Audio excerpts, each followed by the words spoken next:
World karate যি এছ'চিয়েশ্যনৰ আণ্ডাৰত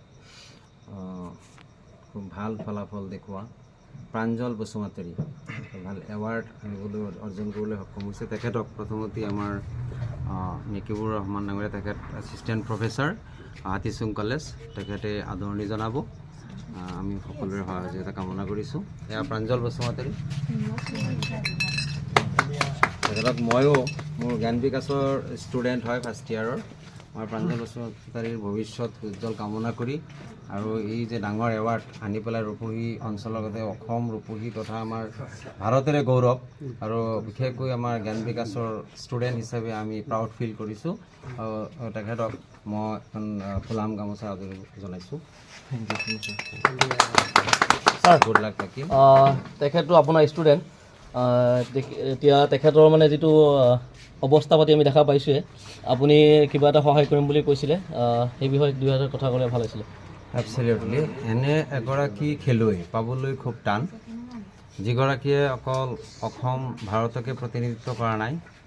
আমাৰ ইয়াত দেখিছে আপুনি যে প্ৰাঞ্জল বসুমতাৰী আমাৰ জ্ঞান বিকাশৰ ফাৰ্ষ্ট ইয়াৰৰ ষ্টুডেণ্ট, IOCৰ দ্বাৰা যি ৰিকগনাইজড যিটো ইণ্টাৰনেশ্যনেল অলিম্পিক এছ'চিয়েশ্যন তাৰ দ্বাৰা ৰিকগনাইজড বিভিন্ন অনুষ্ঠান, যেনেকৈ আমাৰ ইয়াতে জাপান কাৰাটে এছ'চিয়েশ্যন আছে, যেনেকৈ ছাউথ এছিয়ান কাৰাটে এছ'চিয়েশ্যন আছে, আৰু অন্যান্য যিমান ডাঙৰ ডাঙৰ ইণ্টাৰনেশ্যনেল লেভেলৰ যিমান কাৰাটে এছ'চিয়েশ্যন আছে তাৰ আণ্ডাৰতে এফিলিয়েটেড যিবিলাক গেমছ হয়, সেই গেমছতে তেওঁ যোগদান কৰি পেলাই চাৰ্টিফিকেট অৰ্জন কৰিবলৈ সক্ষম হৈছে, অৰ্থাৎ এৱাৰ্ড আনিবলৈ সক্ষম হৈছে, গ'ল্ড মেডেল আনিবলৈ সক্ষম হৈছে। ইতিমধ্যে যিটো আমাৰ যিটো কাৰাটে কম্পিটিশ্যন হৈছিলে, কোনখিনিত হৈছিলে?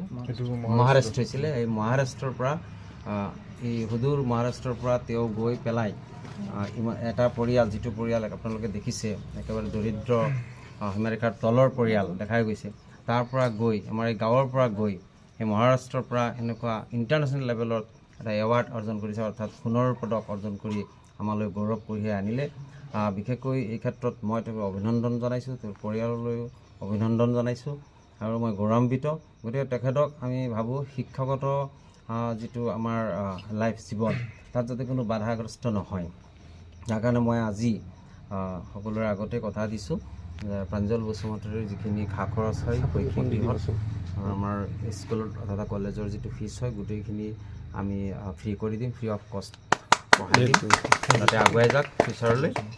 আৰু খেলৰ ক্ষেত্ৰতো বিশেষকৈ অলিম্পিক লেভেলত ইতিমধ্যে অলিম্পিক লেভেলৰ স্বীকৃতি পাইছে আৰু অলিম্পিক লেভেলত এৱাৰ্ড আনিব বুলি সক্ষম হ'ব বুলি আমি আশীৰ্বাদ দিছোঁ তেওঁক আজি, আৰু আগন্তুক দিনতো আমি নিশ্চয় তেওঁক এনেকেই সফলতা অৰ্জন কৰিব লগ পাম।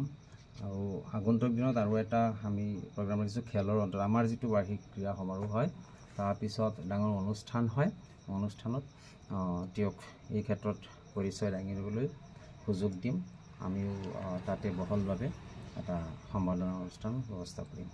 হয়, ধন্যবাদ, ভাল লাগিল আপুনি এইখিনি সহায় কৰিম বুলি আপুনি প্ৰতিশ্ৰুতি দিছে। দাদা এই ক্ষেত্ৰত দাদা বিহাৰ কি মই আজি সঁচাকৈ ইয়াত আহি গৌৰৱ অনুভৱ কৰিছোঁ যে আমাৰ এইটো ৰূপহীৰে গৌৰৱ মানে কেৰাটে মহাৰাষ্ট্ৰত যিটো অনুষ্ঠান হৈছিলে সেই অনুষ্ঠানত আমাৰ প্ৰাঞ্জলে গ'ল্ড মেডেল পাইছে। মই প্ৰথমে এতিয়া উজ্জ্বল ভৱিষ্যত কামনা কৰিছোঁ, পৰিয়ালবৰ্গলৈ মই অভিনন্দন জনাইছোঁ আৰু আহি পেলাই লাগিছে যে আমাৰ দৰিদ্ৰতা কোনো ছাকচেছৰ অন্তৰায় নহয়, সেইটো আজি প্ৰমাণ হৈছে। আৰু আশা ৰাখিম আগন্তুক দিনত আমাৰ প্ৰাঞ্জলে আমাৰ ৰূপহীৰ লগতে গোটেই অসমলৈ তেওঁ গৌৰৱ কঢ়িয়াই আনিব। অলিম্পিকত তেওঁ আমাক জিকি পেলাই আমাক আমাৰ ৰূপহী অঞ্চললৈ গৌৰৱ কঢ়িয়াই আনিব, জ্ঞান বিকাশ বিদ্যাপীঠলৈ গৌৰৱ কঢ়িয়াই আনিব। প্ৰাঞ্জলৰ উজ্জ্বল ভৱিষ্যত কামনা কৰিছোঁ। শৈক্ষিক দিশত প্ৰাঞ্জলৰ যিখিনি খা খৰচ হয় আমাৰ চাহিদ বাই কৈছে যে সেইখিনি তেখেতে ফ্ৰী কৰি দিব। ময়ো লগতে সহযোগী হ'ম, তেওঁৰ যদি কিবা প্ৰয়োজন হয় সেইখিনিত ময়ো লগতে সহযোগী হ'ম। তেওঁৰ সহায় সহযোগিতা যিমানখিনি লাগে, ক'ৰবাত যাবৰ কাৰণে কেতিয়াবা প্ৰয়োজন হ'ব সেইখিনি আমি কৰি যাম। এটাই অনুৰোধ জনাইছোঁ প্ৰাঞ্জলক যে তুমি তোমাৰ দৰিদ্ৰতাৰ ফালে নাচাবা, এইখিনি ফালে নাচাই পেলাই তুমি মাত্ৰ এটা লক্ষ্যলৈ উপনীত হোৱা, লক্ষ্যত তুমি উপনীত হোৱা, লক্ষ্য লৈ এটা স্থিৰ কৰি পেলাই তুমি আগবাঢ়ি যোৱা, নিশ্চয় তুমি সফল হ'বা। যেনেকৈ আমাৰ মিল্খা এটা চিনেমা আছে, তাত মিল্খা সিঙে এটা টাৰ্গেট দিয়া হয় আৰু সেই টাৰ্গেট মতে যায়। গতিকে মই তোমাক এই চিনেমাটো চাবলৈ অনুৰোধ জনাইছোঁ আৰু সেইটো চাই পেলাই এটা নিজকে মটিভেট কৰি এটা ফ'কাছ কৰি পেলাই তুমি আগবাঢ়ি যোৱা, নিশ্চয় এদিন আমি সফলতাৰ মুখ দেখিব পাৰিম। ৰূপহী অঞ্চলে আমি তেওঁক লৈ গৌৰৱ অনুভৱ কৰিব পাৰিম যে গোটেই ভাৰতবৰ্ষই প্ৰাঞ্জলৰ নাম জানিব। মোৰ এইখিনি তেওঁৰ ওপৰত আশা। এতিয়া তুমি কোনখন স্কুলত পঢ়ি আছা বৰ্তমান? এতিয়া মই জ্ঞান বিকাশ বিদ্যাপীঠ কলেজত পঢ়ি আছোঁ। জ্ঞান বিকাশ, অ'কে। আচ্ছা বাবু, তোমাৰ ইভেণ্টটো তুমি কৈ দিয়া, তুমি কি মোৰ ইভেণ্ট ইভেণ্ট আছিলে নিযুক্ত হৈছা? কনাকচি চটুকন কেৰাটে। কেইখন ৰাজ্যক তুমি পৰাজয় কৰি এই স্বৰ্ণ পদক জিকি আহিছা? মোৰ 4খন ৰাজ্যৰ লগত হৈছিলে, মহাৰাষ্ট্ৰ আৰু ইন্দোৰ আৰু চেন্নাই আৰু উত্তৰ প্ৰদেশ। Very good. আমি আগলৈ কামনা কৰিছোঁ এদিন তুমি আমাৰ হিমা দাস বাইদেউৰ নিচিনা আমাৰ অসমৰ বাবে বা আমাৰ ভাৰতবৰ্ষৰ বাবে গৌৰৱ কঢ়িয়াই আনিবা বুলি আমাৰ সকলোৰে শুভকামনা তোমাৰ লগত। Thank U.